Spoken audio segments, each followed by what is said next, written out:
Hello, everybody. Welcome into the Two for Talking podcast. I'm your host, Corey Tusick. We've got comedian Joe Bartnick. You can check out his tour dates at joebartnick.com. But if you're a Thanksgiving Ever, like I would imagine Joe is, a big fan of Thanksgiving Eve, you can check him out at Ben Salem, Pennsylvania, at the Broken Goblet with Jim Florentine and Don Jameson on Wednesday, November 26th. I guarantee you, if you show up and have a good Wednesday, a Thanksgiving Eve with Joe, there's going to be a little hockey to talk about because we always have the Penguin game. And as always, Josh Yohe with The Athletic, who is live to tape in Sweden. Josh, how is Sweden?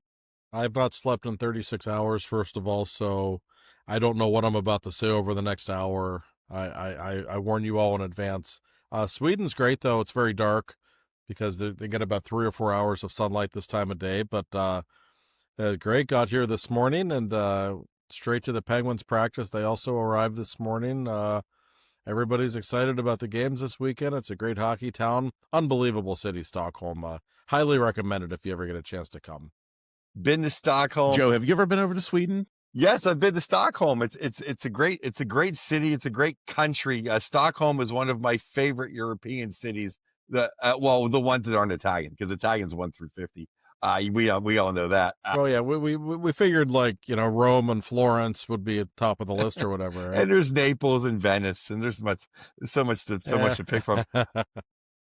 But I want to give a shout out to the great fans of the Penguins. I believe Madden said 2 sold out games. I was at both of them attending. With Rachel is now she's back under 500, but she got the win Thursday night. But I thought the crowd was juiced up. My mom was in the crowd Sunday. Sorry talking about my family so much, but I just want to say I thought around the rink there was such an energy, and 2 sold out games is fantastic. And I want to thank all the fans that came up to me during both. They say, "We love you and Josh. We love the podcast. It's so great." They want to talk hockey. I'm always talking hockey with you guys. So some people are a little I don't know if I want to go up. Please come up. We take pictures. We talk hockey, and we say, "Let's go Pens." And on that note, Josh, I think a lot of people around town were happier than I was with this weekend's play.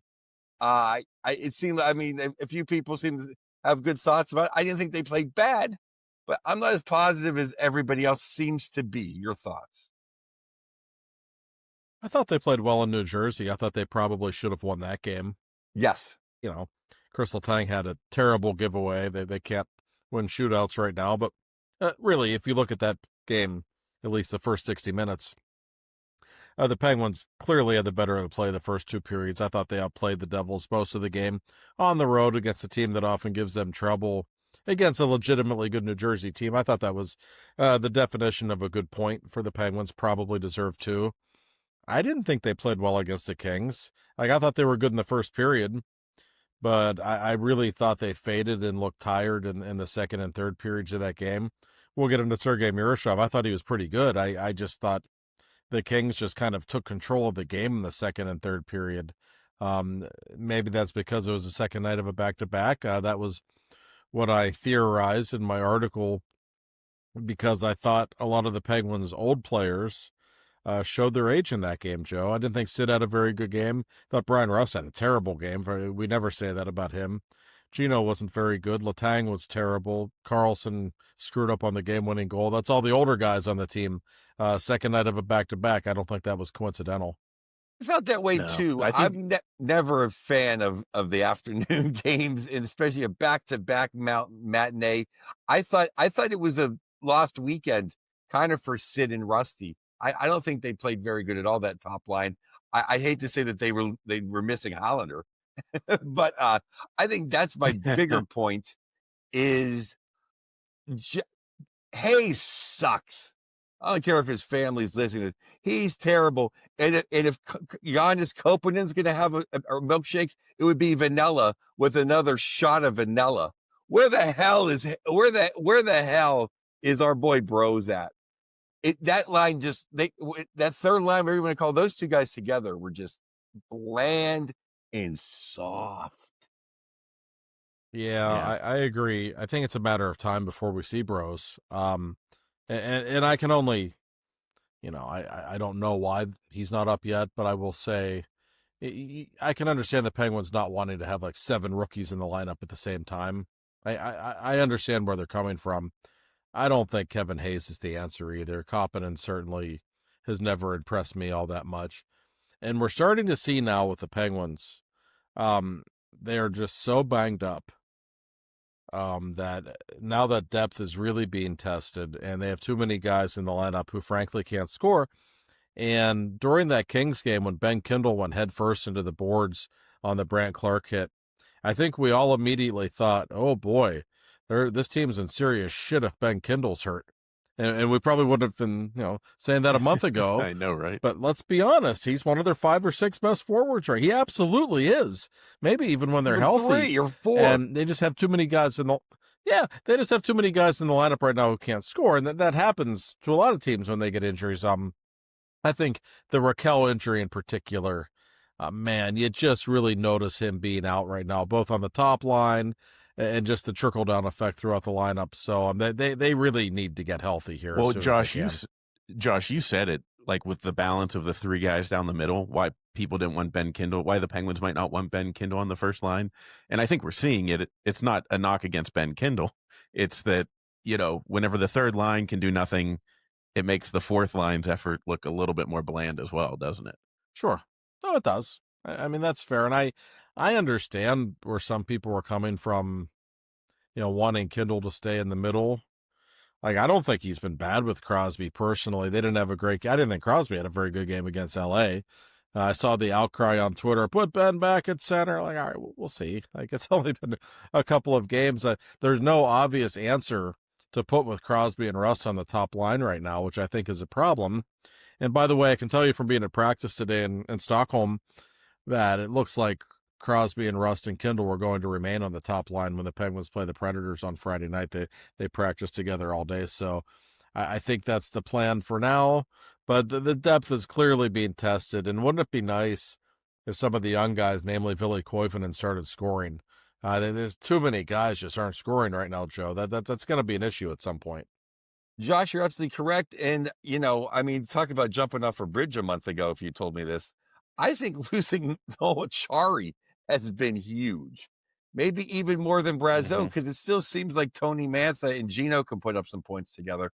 But we've been begging, I've been begging, you've been begging, everyone's been begging for like 3 or 4 years. I know Sullivan was begging for a line that just settled everything down. Just, you put him on the ice, blah, blah, blah. Another 45 seconds are gone, and Sid and Gino are rested. and just something to calm the waters. And they had that with Achari and Lizotte and Dewars. And Dewars and Lizotte, I think, are still playing very well. Just where's that third piece? I'll tell you what, it's not Koppinen, and it's certainly not Kevin Hayes. So wherever they got to find it, I mean, they need that guy, almost, I think, as much as Brazeau. Because hey, Braz played his ass off, but I think a lot of people can score with Gino. I don't know who can just calm the waters on the bottom 6. Yeah, no, I know what you mean. And you're right. That fourth line was so good before Chari got hurt. They were the adults in the room. They knew how to protect a lead. They knew how to play a simplistic brand of hockey to generate energy. They were doing all of those things. Lizotte and Dewar have been so good. And you're right, they're still playing at a very high level. I don't think Hayes is the guy or Koppinen, and I don't think Danton Heinen's really the guy in that line either. He doesn't play the way those guys play. So Achari's still out for a couple of weeks at least. It's crazy to say, boy, they miss Noel Achari and they miss Justin Brazeau, but they do. I mean, there's really no question in that at this point. So the lines are a little discombobulated. And I keep going back to the top line. Like, it hasn't been that effective really all season. Like, Sid and Rust are getting their points, although they're doing it primarily on the power play. That top line hasn't been dominant at all. That is a problem moving forward. Whether or not the Penguins are healthy, it's a problem, but I think it's especially a problem right now. I agree with you. And until it's Raquel, does it have to be Ben Kindle? I mean, you're looking at one of the 5 greatest players of all time and the guy that should be on the U.S. Olympic team. I mean, other than Kapanen, they should be able to find someone that can play with them.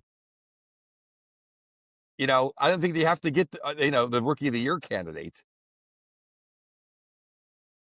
No, you might well be right. And Kindle was so good at center for a stretch there. We know he's comfortable there.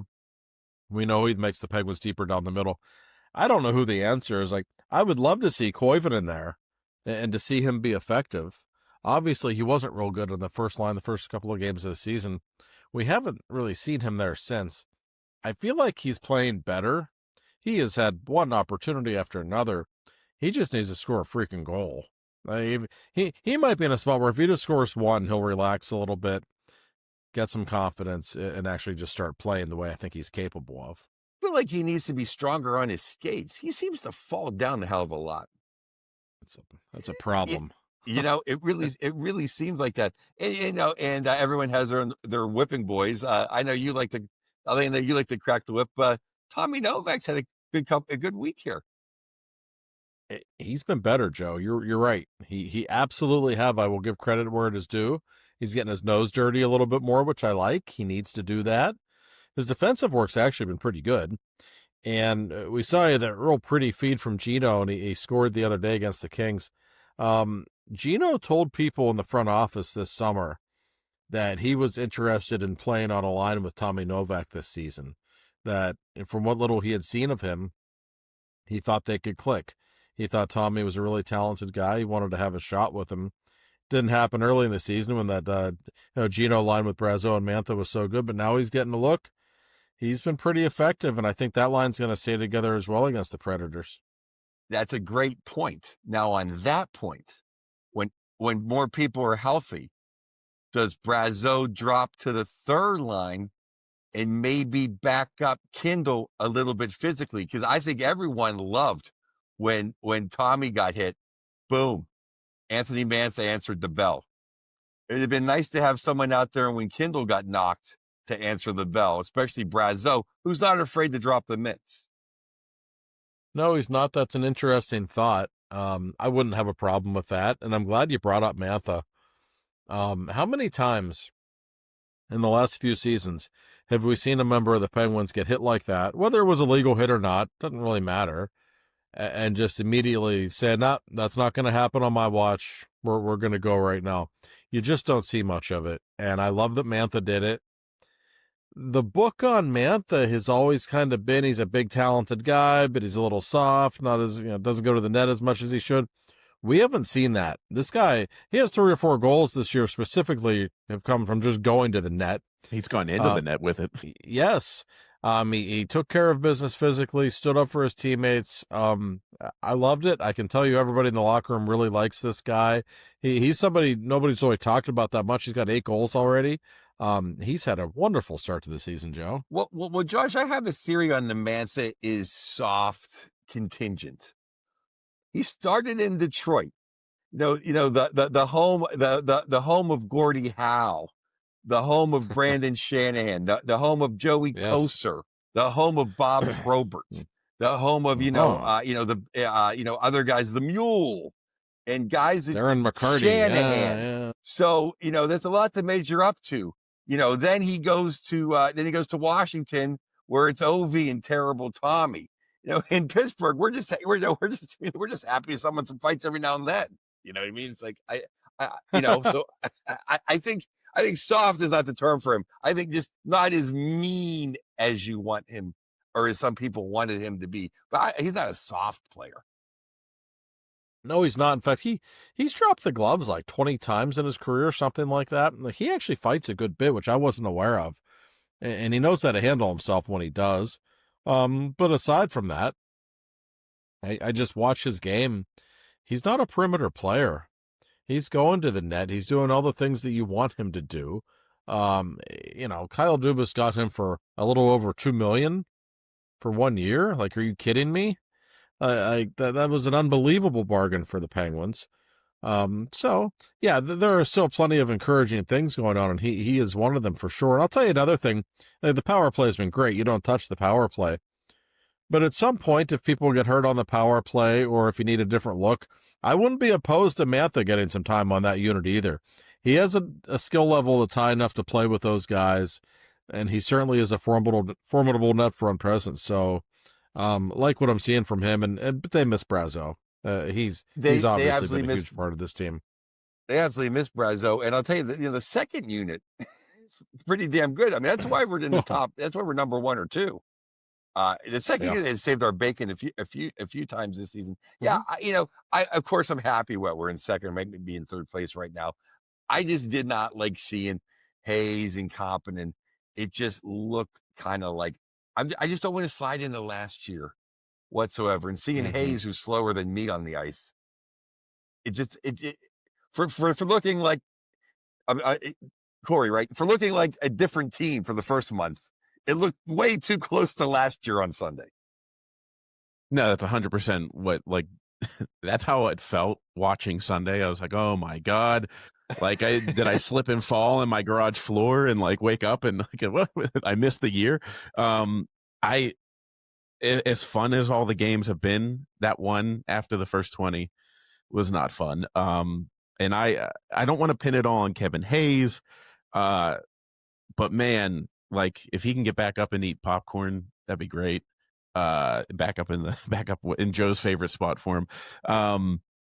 What do you guys make of Ryan Graves this weekend? So, he scored a beautiful goal, quote unquote. I'm putting sarcastic quotes around that. I mean, we needed the goal, but I didn't think he was horrific. At least, especially on Saturday, he looked like he had a little bit more to his game. I don't know, Josh and Joe. Let's start with Joe, because Joe and Ryan Graves. If he can just not slam him, maybe that many had a good weekend. I'm curious. He was acceptable this weekend. I thought he was acceptable. Is he ever going to be anything that we want him to be? No. But, him and Clifton, and I thought Clifton, I thought ineffective. I think Josh is the wordsmith here. The first 2 games he played was very true. I thought they played pretty good. I mean, it's just so funny. It's literally Wotherspoon and, and EK have been lights out. So everything, nothing looks as good as that. Yeah. And I think Shea's played his ass off, but I'll let Josh speak. But I thought Grace, he played pretty good. He'll never be physical. He is soft, but he moved the puck pretty good. He poked his nose in there. He kept the puck in a few times. All in all, I'll take that before people get healthy. Yeah. I would say he exceeded expectations very much. Like he was fine. And I thought he and Clifton were good together. I like Clifton certainly plays with an edge, which I like, and I think they need that. No, Graves, those were 2 of the better games he's played as a Penguin, to be honest. They weren't spectacular, but he wasn't out there for any goals against. He was doing his job. I thought he was pretty good, to be honest, and I think he and Clifton have probably earned another couple of looks as the third pairing here moving forward. And you mentioned the blue line, Joe, and we'll get the EK and Letang in a second, because it was an interesting weekend for them both. Where would this blue line be without Wotherspoon and Ryan Shea? Those 2 have been so dependable, so solid. Carlson and Letang are not easy guys to play with. We know this. And those 2, like Wotherspoon had the one bad play in Anaheim where he shot the puck over the glass, cost the Penguins a game. He has been lights out since then. And Ryan Shea, there's nothing real flashy with his game, but he's dependable, and he's a little better with the puck than maybe I realized, and I think a lot of people realize. He actually helps them offensively from time to time. I love those 2 on the left side. They have really given that Penguins blue line some stability. Absolutely. Shea his play this year has been underrated. He's been steady Eddie, and he is better offensively than you think. But I think I'm going to answer Corey's question even better this time. Clifton and Graves were much better than Pickering and Brunick. And if you just want to break it down to Graves versus Pickering, it's not even close. Yeah.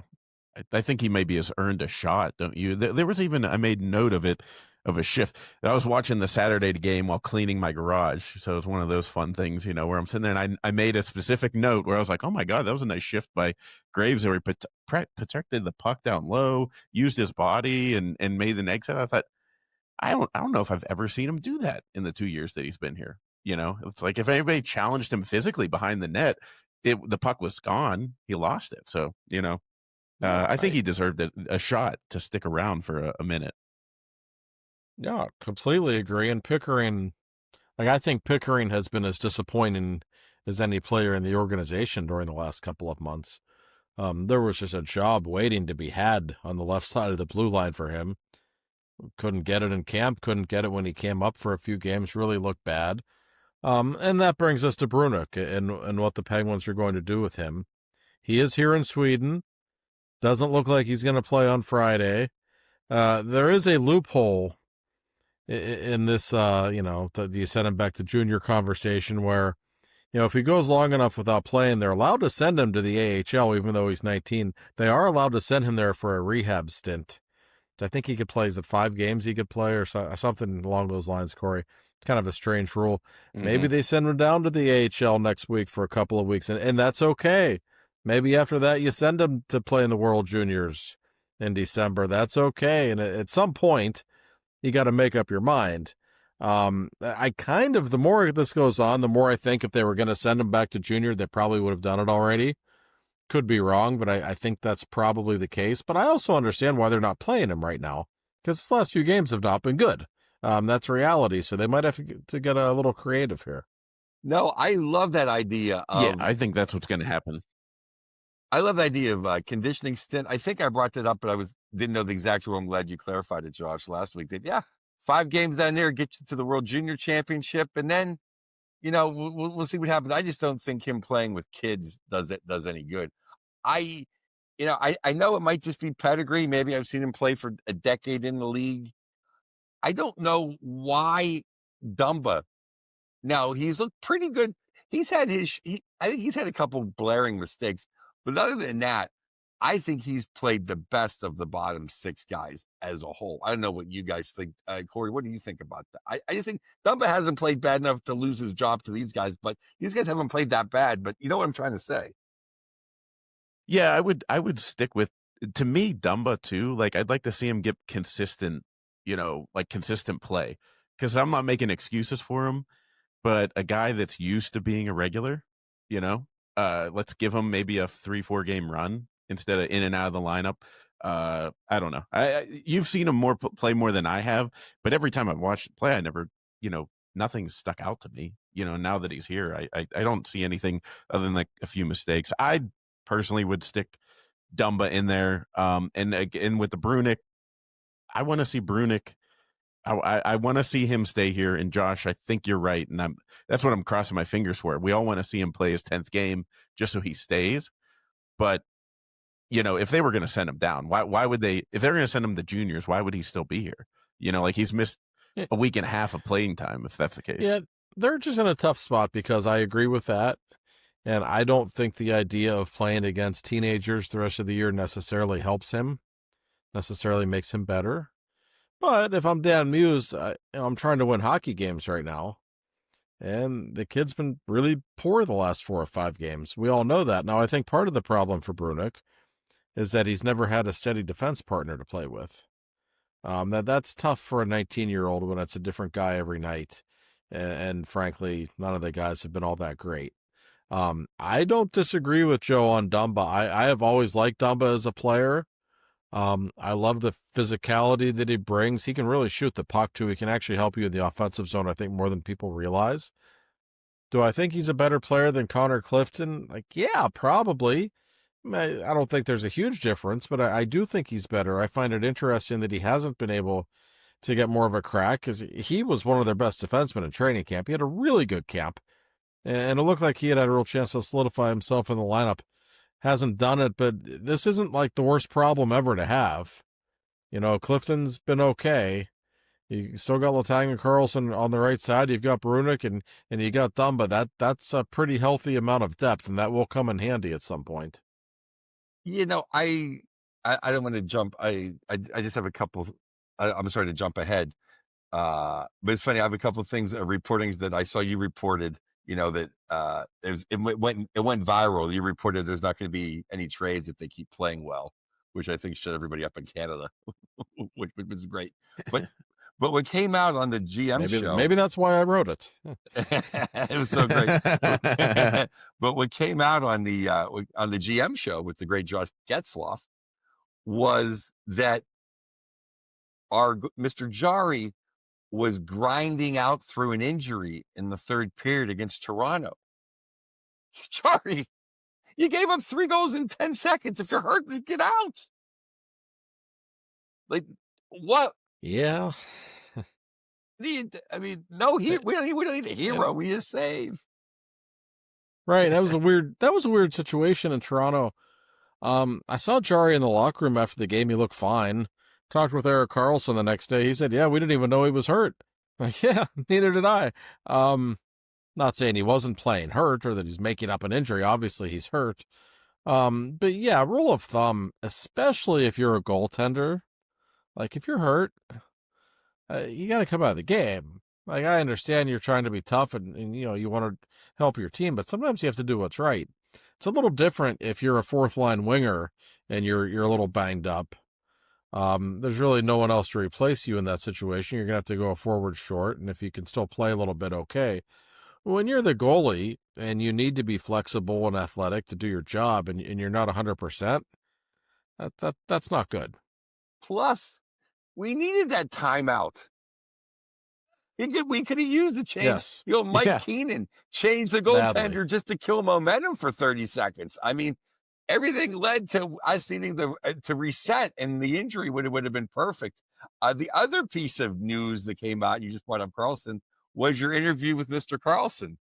And that didn't maybe go viral, but it went all through the Pittsburgh media. Did you think it was a shot at Sully, or? That felt like not even a thinly veiled shot. I don't know. That's how I took it, Josh. It was, yeah, I mean, that's how it came across to me. The funny thing about what he said, and I have the recording of it. I'll send it to you guys, in fact. All I did was ask him if he was, starting to become a believer in this team. And it was after the game in Jersey. I didn't ask him about Dan Muse. I didn't ask him about Mike Sullivan. I just asked him about the way the team was playing and kind of a softball question, like, are you starting to believe in this team? And he steered it in that direction.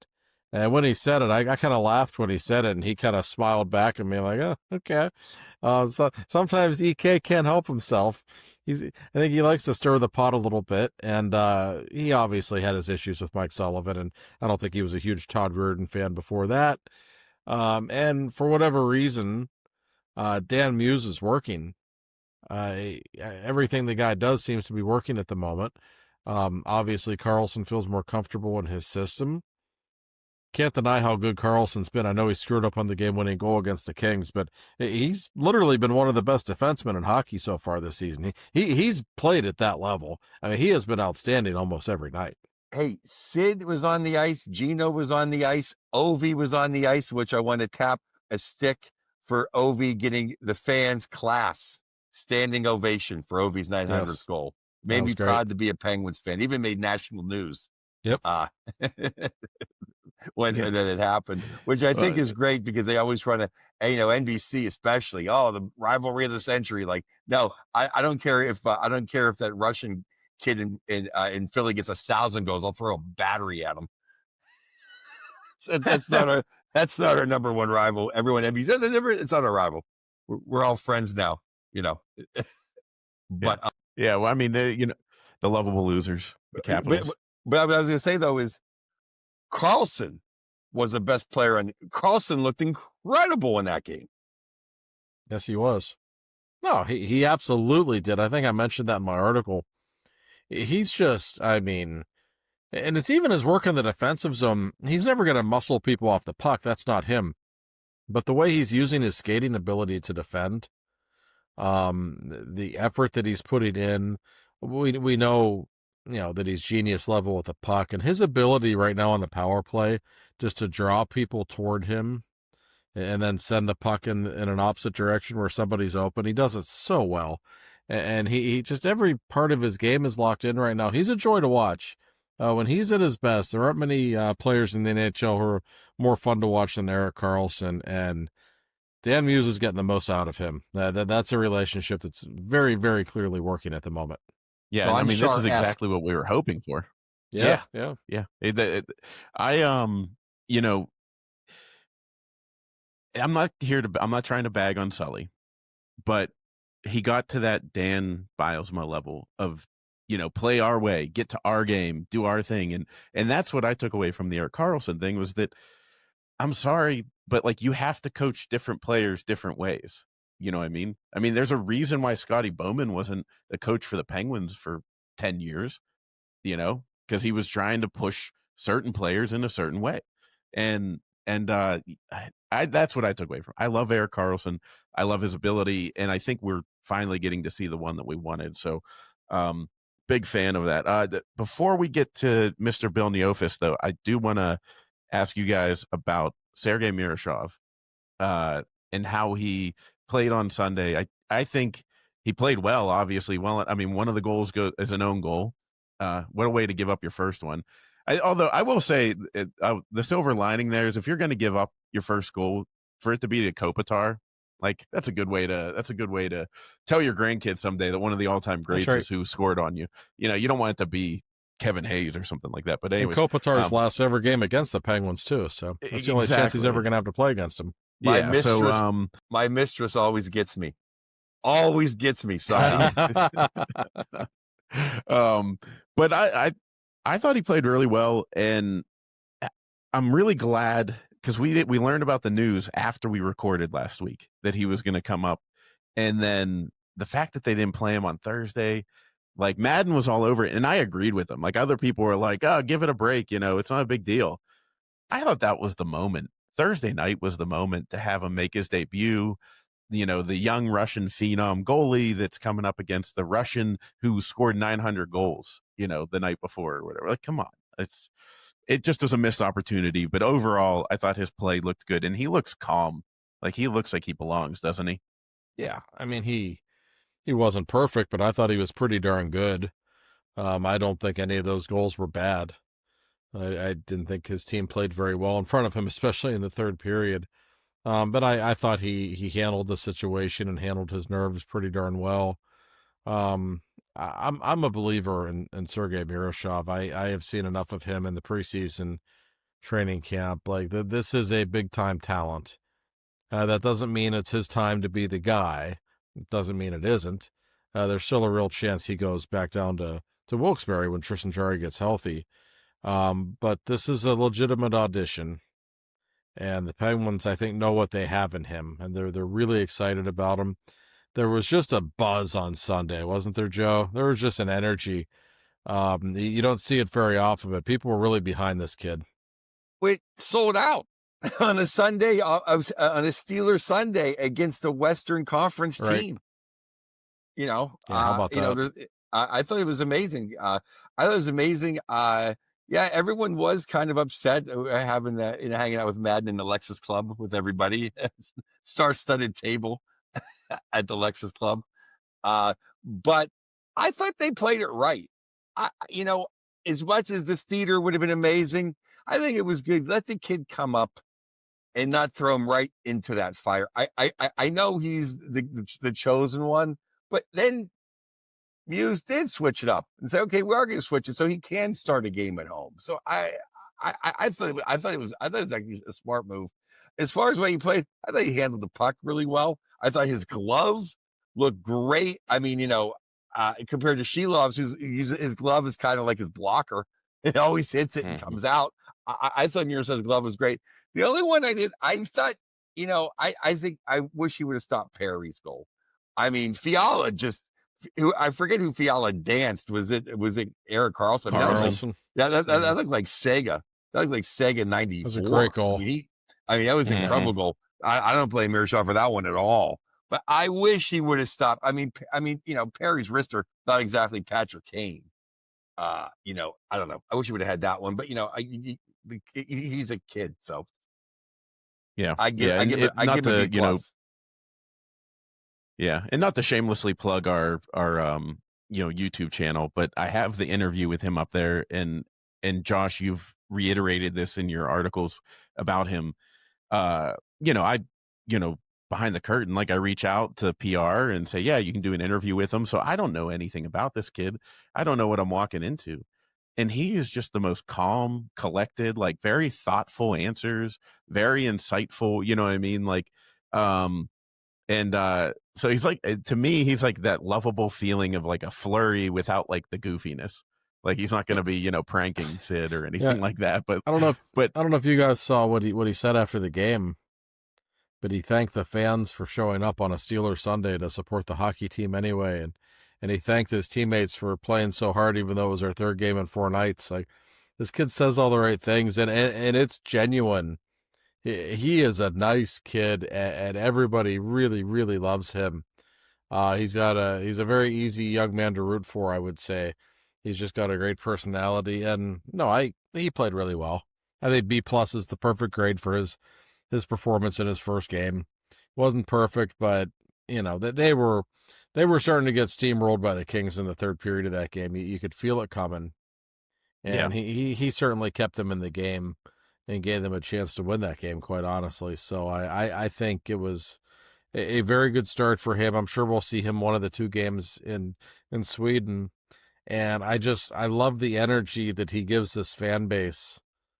Like there's just something about him that people are going to really be pulling for him to be the guy, and everyone's excited about him. That's a good thing, Joe. That's not a bad thing. Speaking of goaltending, I'll tell you what, if we have an offensive zone faceoff with less than a minute left in overtime and Sheloffs is the goaltender, I'd pull him because he's not going to win the shootout.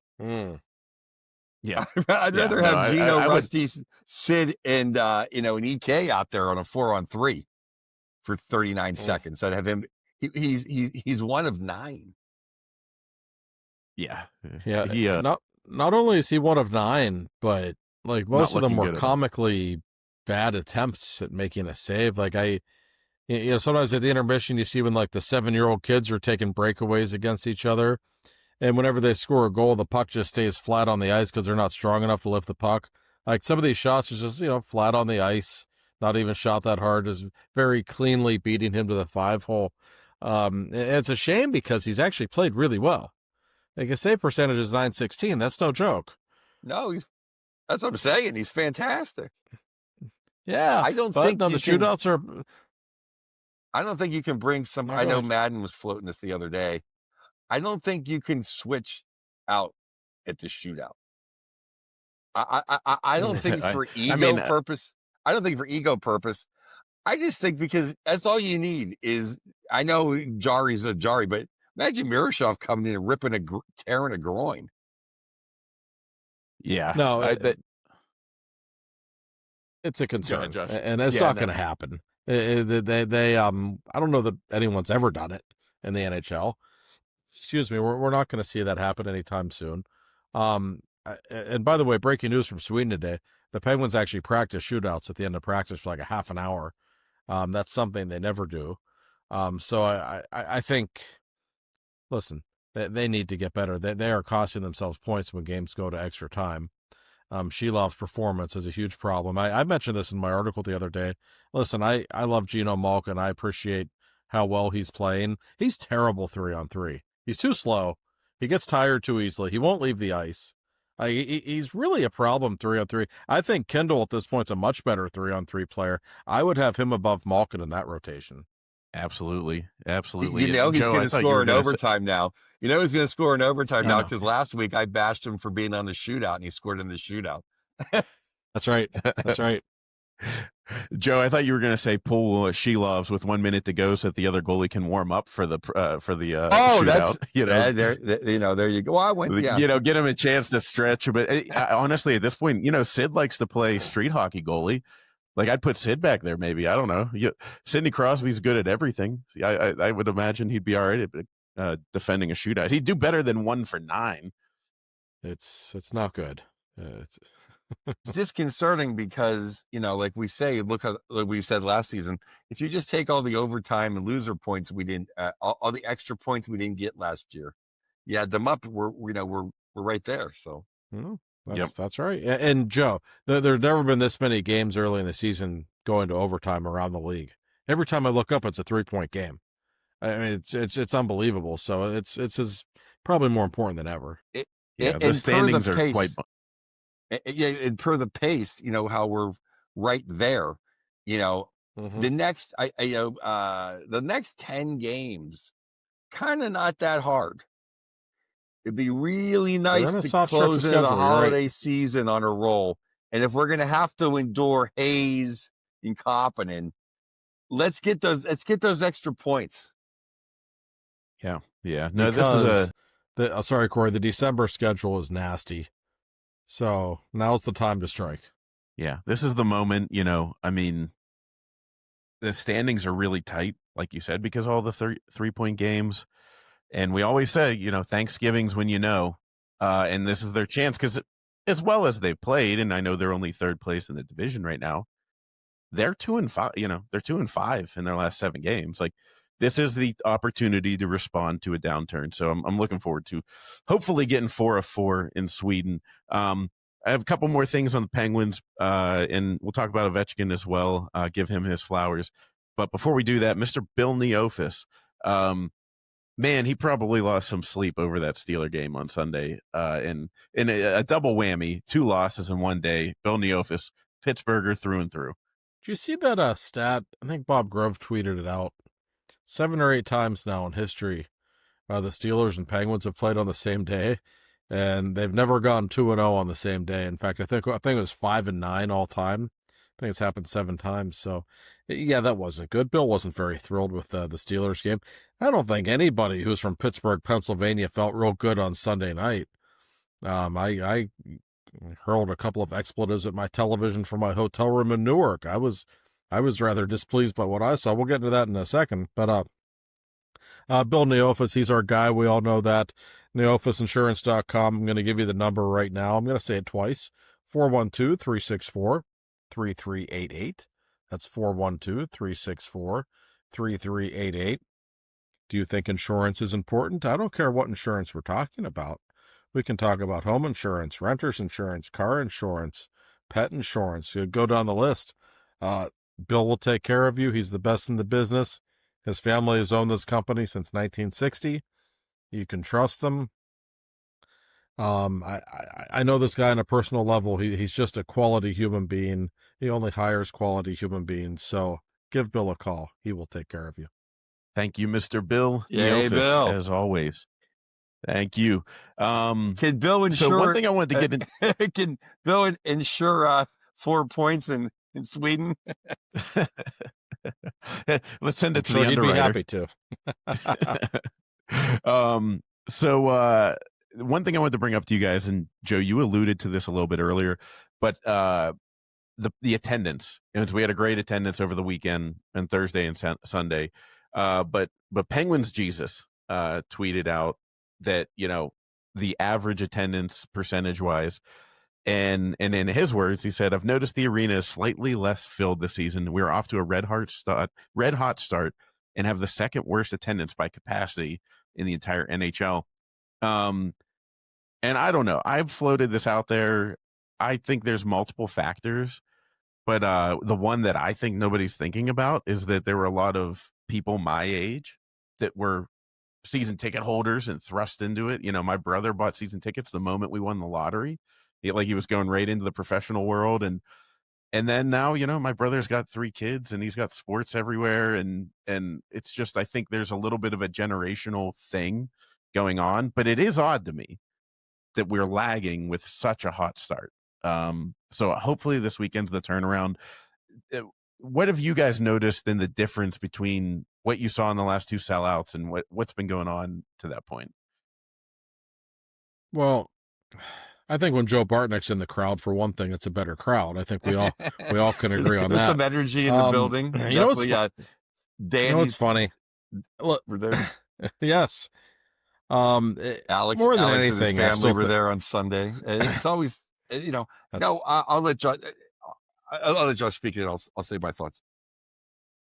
Well, it's obviously an economic thing to me more than anything else.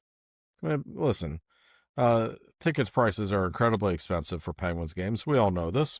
Expectations were low. they often struggle selling tickets in October anyway. I will say, the crowds, I know they haven't been filled until the last couple of games. They've been good crowds, so the real fans are actually showing up, which I love to see. But of course, it's a concern. Pittsburgh is a spoiled hockey town, guys. It's just the way it is. So when they hit a couple of off seasons, guess what? They're going to struggle selling tickets. It's a bit of a front runner town, always has been. But that said, that's 2 sellouts in a row. And you look at the rest of the month now, you got a couple of weekend games coming up. You got the night before Thanksgiving game coming up. More sellouts are on the way. So that's obviously a good sign. And the better the Penguins play, the more they'll help themselves. I agree. I think it's the economy. I think just extra money. Oh, you have and it's not cheap to go, especially if you have kids. It's just not a cheap event, but it shouldn't be. It's an amazing time. I've brought people this year that were, not exactly, they just had the best time. They're not diehard like me, but they had a great time. So I've been to a bunch of games this year. To be back a lot. And I think it's the economy. And the other thing is, I think it's football season. And I've never listened to the other station once in my life, but I've been told that they just don't even talk about the Penguins. So, I don't know what they're going to do. We're going to talk about spring training in January, but I think they'll get more airtime come that time. But, it's in the back burner right now. But if they're in the hunt after Christmas, when I think the other team will be done, they should get more airtime. Yeah. No, I think the airtime's a problem. And I mean, that's why we always, we love the Super Genius, because he has, and he actually mentioned on Twitter, he responded to somebody talking about it, that he's had more guests this year, which I think the Penguins are kind of wisely doing. But he has the best interviews. So, I mean, I think he has like 4 players so far: Letang, Crosby, I think Kindle as well. Okay. So, it's, the other side, I don't know if it's just their contracts or the way they're directed, but it would be nice to cover the team. I mean, you have a generational hockey player that one of the all-time greats on Mount Rushmore, probably on Mount Rushmore. Another part is, and Josh, you know this because you're there every game, it looks like a war-torn zone around there. Like they need to figure it out with the traffic, the potholes, the construction, the whatever is going on. It's like the ghosts of whatever deal was struck to build the Civic Arena. I know we needed it for the Penguins to exist, but man, that's still haunting them. How many years later? 55, 60 years later. I had a very disturbing realization on Saturday afternoon. I was walking around the Devils Arena before the game, and it occurred to me that there's more to do around the rink in Newark than there is around the rink in Pittsburgh. And the area around the rink in, let me tell you, that's not the nicest area in the United States of America, downtown Newark, New Jersey. And yet, there's still more going on down there than PPG Paints Arena. That's a huge part of the problem with attendance. I promise you it is. Nobody wants to acknowledge that. But there's no other reason to be going downtown most nights. That doesn't help a team trying to sell tickets, especially during the week. So, yes, it's the problem for the Penguins that, frankly, is not going away. And if there are going to be new owners here at some point, we'll see. It's a problem that they will inherit. Well, I will tell you this: there's no better prices in town than at Shales, and that's all you really need. That's true. Yeah. No, that's as someone who's been, dangerously walked through that I've walked through the Newark parking lots, and that's a place where you park right next to the arena. You do not park in a satellite lot. You don't go anywhere, and that's pretty disturbing that the Penguins don't have as much to offer. It's a problem, but the fans, that's like you said, I love the real fans coming out. And if you can go to the Wednesday night game, the Thanksgiving Eve, if you're not at the Broken Goblet in Bensalem, Pennsylvania, watching Joe Bartnick, then you should make it to the game, because we all know that's the best game. Thanksgiving Eve, I love it. Yes. And if one you thing are in before Ben we get to Salem, you can watch it Steelers, with me on my phone because you know I will be. That's right. That's right. Joe, you should actually just do it like the weather. Like you should have like it cast behind you on the screen, so like on the stage, so you can just talk about what's going on and then get to your bits during commercial breaks. The only problem is that you know, Jameson's a Ranger fan and Florentine is kind of a silent Flyer fan. Well then, yeah, we can't do that. The other thing I want to talk about, we talked about Ovechkin hitting his 900th goal, scoring his 900th goal. The fans giving him a nice ovation. But my question to you guys, and Joe, I'll throw it to you first. Is this it for Ovechkin? Because to me, it doesn't look like last year's Ovechkin. No, he certainly doesn't look like last year's Ovechkin, but I remember, I think 2 or 3 years ago, we thought he was done. And then, boy, did he come roaring back. So he definitely has enough time to find his game. I don't know. I think 900, I think he wanted to get to 900. I think obviously it would be super incredible if he got to 1,000. But if he only scores 25, 30 this year, he may think, I don't want to play 3 more years.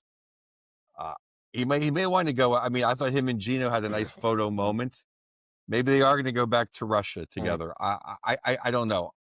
I would lean towards he's not going to play next year if I had a gun to my head, but I wouldn't rule anything out, especially if he gets hot at the end. What do you say, Josh? Yeah, you never know. I don't have a relationship with Ovechkin. I it's hard for me to say for sure what he will do. I do know a lot of people who cover the Capitals or who have previously covered the Capitals and have a relationship with him. Most people I have spoken with seem to think that this is probably his last season. They also seem to think that he'll go play in Russia for a year or two after this season. That's very much in play. He doesn't have anything left to accomplish. He broke the goal record. He got his cup. That's great. That's those are the things he was always supposed to do, and he did it.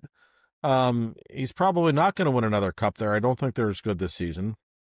And just watching him play, he looks like a much different player than last season.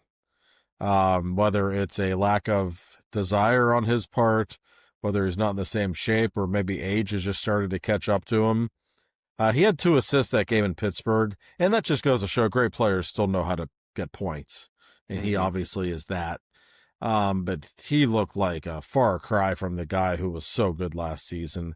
I wonder if just a little bit of his ambition has been lost after the season that he had, finally breaking the goal record, and that's understandable. But I just don't think he's the same guy even compared to last year. No, the team just seems you could tell there's a difference. Yeah, the team just seems to have a little bit less Go ahead, gusto, Joe. the team just has a little bit less gusto, which I called. I thought last year their emotion carried them a long way. Like even the power play they had, they set the old school, they set it up, and Sheloff stopped them pretty easily, which I was scared to death. Thank goodness for Archers. Yeah, I don't think he's going to play again after this year, but like I could be wrong. Yeah. But and I get it. If he doesn't, I don't know that he's wired like Sid, who just might play until he's 45. I mean, Ovechkin has never come across that way to me, and he just has nothing else to do, nothing else to prove. Like we measure Ovechkin by goals. He's got the most goals. We measure Crosby by winning in cups. You can always keep trying to win those, and that's what Sid's obsessed with. So he still has something to play for 2 or 3 years down the road, perhaps.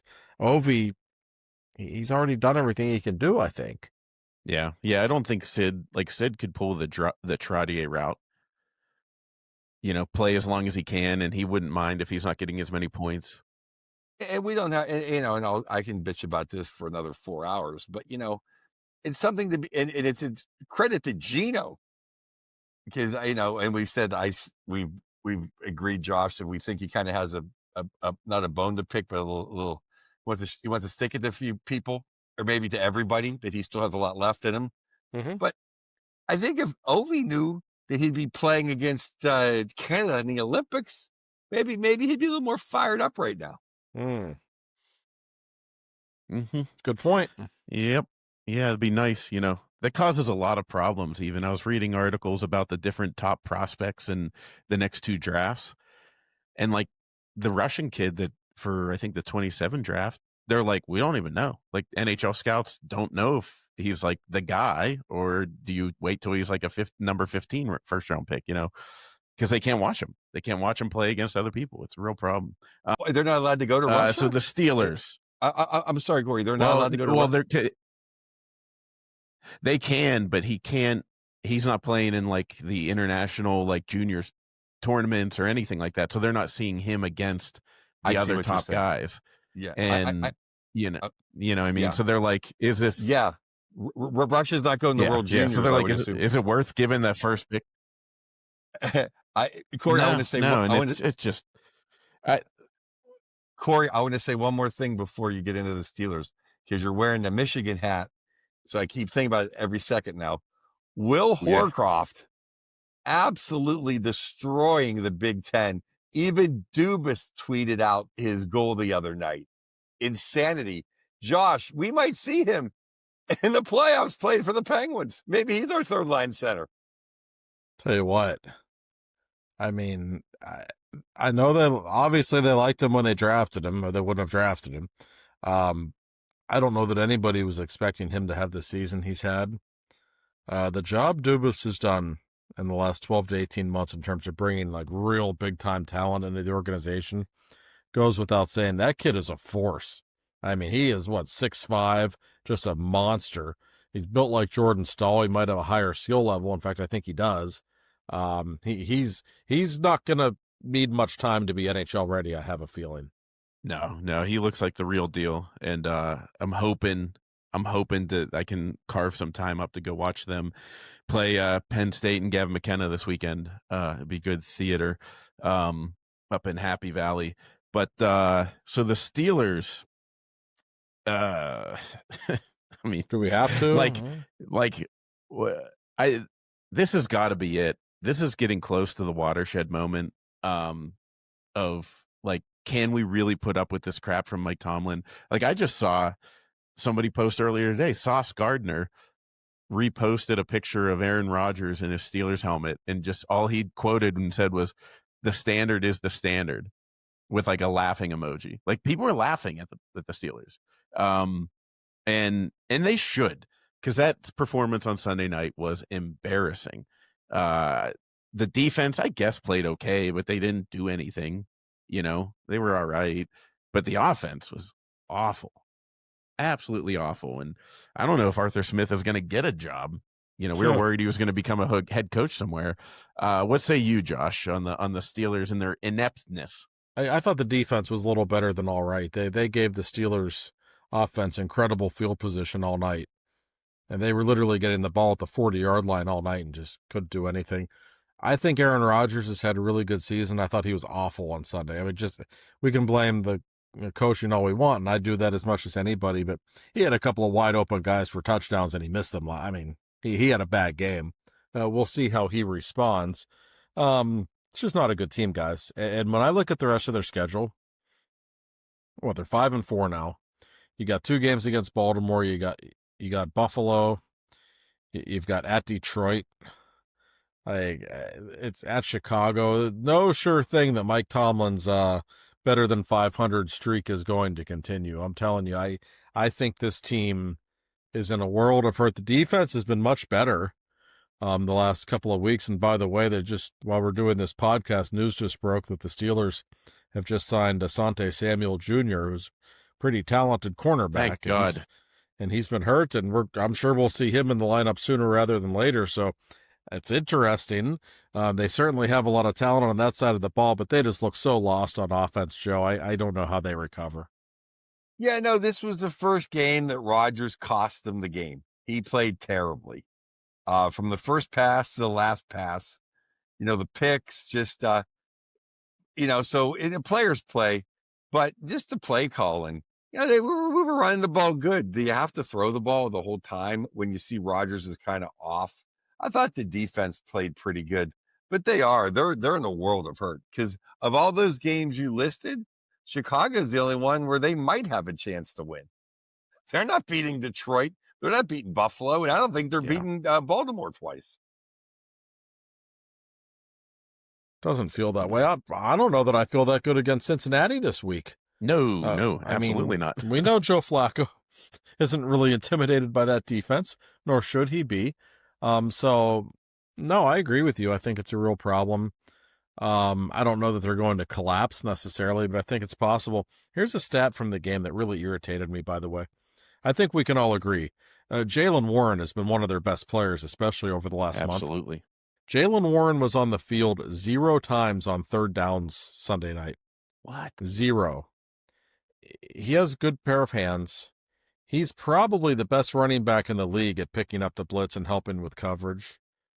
Why the hell is he not in the game on third downs? What am I missing here, with all due respect to Kenneth Gainwell? Like, play your best players, for God's sake. It's just the way they outthink themselves is just mind-numbing to me. That's like a Mike Tomlin specialty, outthinking himself. You know what I mean? Like it makes me think of the Waterboy. Remember with the Fonz in the Waterboy when he's like, hey, quarterback takes the ball. He thinks about handing it off. No, wait a minute. He pretends like he thinks about handing it off, and then he gets stuck. It's that's Mike Tomlin to me.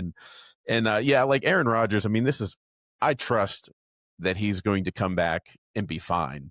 Like, for a guy like that to be inaccurate like that, I mean, every throw being high, it happens. I will take it, because to me, he's like the all-time most unbelievable thrower of the ball. Like, nobody can throw the football like him. So I have faith in him.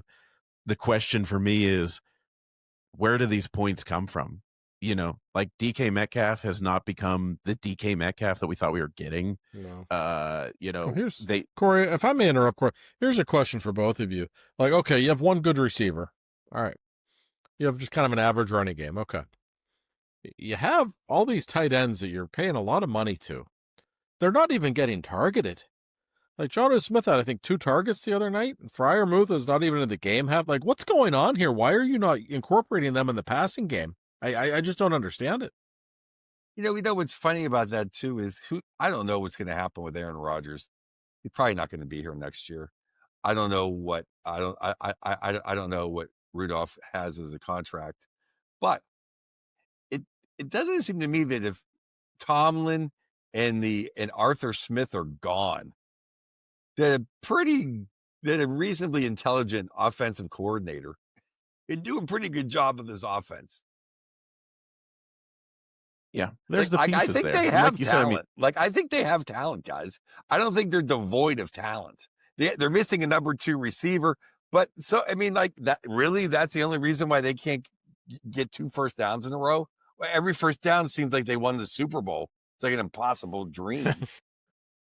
Yeah. You know what I mean? It seems like you can just get Alabama's offensive coordinator to come in and, hey, look, this guy's open, that guy's open. Look at that. It doesn't seem like it takes that. Every 10 yards is like winning the Civil War. Yeah. It's like, why don't they have Roman Wilson out there more? I know I'm the Michigan guy, so that's why I'm talking about Roman Wilson.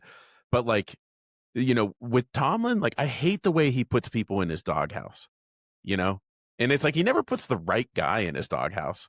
Why wasn't Artie Burns in the doghouse? There's so many other players that deserve to be in Mike Tomlin's doghouse, and they keep getting chance after chance. It's like Marcus Allen for about 4 years kept playing when he was the worst player on the field. It was amazing. I know. It's just he picks his favorites clearly. Yeah, I don't know. I think if the wheels fall off this season, there's a real chance that Art Rooney walks in and says, "Hey, Mike, we don't want to fire you, but you can go ahead and retire if you'd like." I'd be a big fan. I wouldn't put money on Art. I don't think that's going to happen, Corey. I wish it would, but I think there will be some people who will be fall guys. I think Terrell Austin probably might be one. Maybe Artie Smith. Who knows? I'm sure they'll make changes. But we all know the Steelers are quite in love with, the whole 3 coaches since 1969. That's a real thing. I think it's a real thing that they love to beat their chest about, and it's just the same. It's the same shit year after year after year. It's getting pretty painful to watch, Joe. Yeah, I think Tomlin's coaching career could be the Adam Fox's Norris Trophy. I think people can look back in 20 years and be like, maybe the most overrated coach of all time. Yeah, well, like Steelers Depot posted this on Twitter. Brian Dable, who just got canned in New York, has more playoff wins in the last 8 years than Mike Tomlin does. And I think Brian Dable is like a terrible head coach, and the Absolutely. Giants are a Yeah. mess. Like, Yeah. I don't know. I mean, it's embarrassing and like it's frustrating as a Steelers fan. Like I'm getting really tired of this. Like 9-8, here we are again. We're on the quarterback carousel. Like what elite quarterback would really want to come here? Like we're making Aaron Rodgers struggle. Like nobody wants to do this. Like, and I don't want Mike Tomlin to be. That's the other thing. I don't want Mike Tomlin to be in charge of the next quarterback we get. Like who, imagine Mike Tomlin getting Ben Roethlisberger and going like, you know what? I know Tommy Maddox is hurt, but I think we're gonna eke it out with whoever else. Like I don't know, Charlie or whoever, and not let the rookie play. So I don't know. Well, Maybe I'm just overreacting in a yinzer. I don't know. Well, Josh has said this and tweeted it out and has said this about our coaching and when's the last time they've looked prepared or when's the last time we've had a well-coached team. And I can say, I grew up under the Emperor Chaz Knoll, and he had some great coordinators who went on to be pretty decent head coaches. I mean, Knoll's coaching tree and his assistants were fantastic. And Chuck Knoll, one of the 3 or 4 or 5 best coaches ever.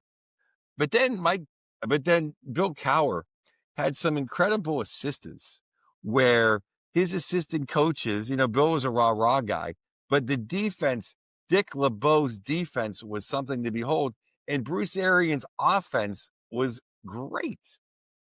We never scheme. We never win a game on the chalkboard. Like we never out-scheme someone. We never trick plays. We never just devise a way to beat anybody, and we never make a halftime adjustment where we always get killed in the second half. It's like Tomlin is just not a good coach. And for a decade, I supported him wholeheartedly. Now you just wake up like, why are we happy he's our coach for? For nothing. That's right. And it's not that he didn't accomplish a lot of wonderful things, but listen, Chuck Noll is, like you said, one of the greatest coaches ever. And even at the end of his time, it was time for him to go. Like the Steelers stunk in the late 80s and early 90s for the most part. The second Bill Cowher showed up, all of a sudden they were winning divisions, making the playoffs every year. Like sometimes it's just time. I think we probably saw it with Mike Sullivan in a different sport. But, people have said to me, well, you're always so hard on Tomlin. You were never that hard on Sully, to which I say, Sully won the cup in 16 and 17. Okay. Mike Tomlin hasn't won anything of note in 15 years. It's a long time. And I don't know how the Steelers don't see that. Dog shit. Tomlin inherited Big Ben in the bus. Yes. I'm not saying defense. that. And Dick LeBeau. Yeah, I'm sorry. I didn't mean obviously Sid and Gino are Hall of Famers, but the way they were playing, they weren't coming off a Super Bowl team. They were 6 years of like, oh my God. Yeah, I know, but I don't ever want to be, I just have flashbacks to the Barzini era. No, Bartnick calls Crosby dog shit. I know. Yeah. No, December 2015 was an all-time low sentiment in Pittsburgh Penguins history after Mario. Like that was, oh my God, it's over. We only got one cup. It's over. But anyways, on that note, Josh, you got a weekend in Sweden, so go live it up, enjoy it. It looks like you're probably going to need some sleep though. But I won't be too tired for the ABBA Museum tomorrow. So Corey, I'm scared. I think I think most teams, I think Penguins are going to win the first game, and it seems like every team that goes to Europe, they always split. I know. I like in an ideal world 4 out of 4, but I'll take 3 out of 4. Like in blood right now, I'd take 3 out of 4. Exactly, but that's what if they're playing home and home against the Predators.